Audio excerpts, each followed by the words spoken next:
This was supposed to be the best summer of my life. I'd just landed a job as a counselor at Clover Camp. The brochure promised bonfires, canoeing, and endless sunshine. Sounded perfect, right? But it only took one shift to realize something was terribly wrong. When the buses rolled in, the first-timers were buzzing with excitement, their faces bright with anticipation. But the older campers, the ones who came back year after year, they were different. There was no excitement in their eyes, just a quiet, knowing dread. They already knew the truth. Clover Camp isn't a carefree summer getaway. It's a test of survival. They say Clover Camp welcomes newcomers, but they also whisper that something terrible always follows our arrival. My first night, I was sitting with a group of veteran campers when one of them suddenly went rigid.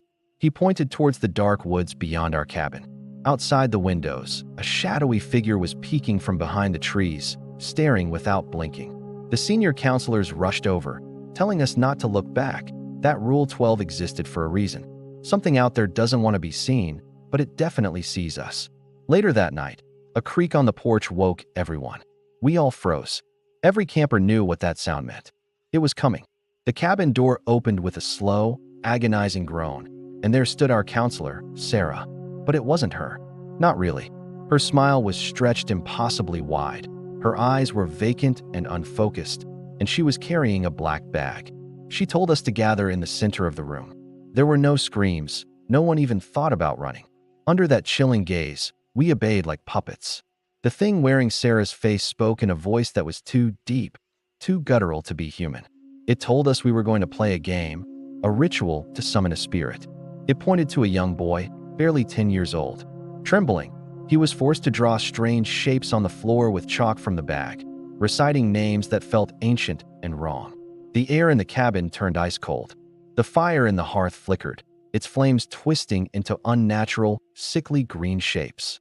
He drew a staircase, and we could almost hear phantom footsteps, as if something was trying to climb out of the drawing and into our reality.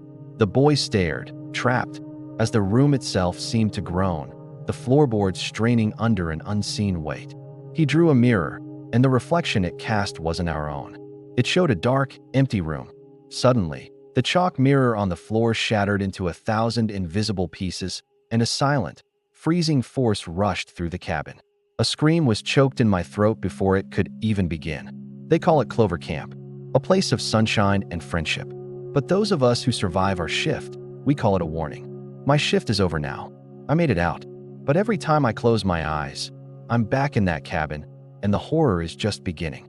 It stays with you forever.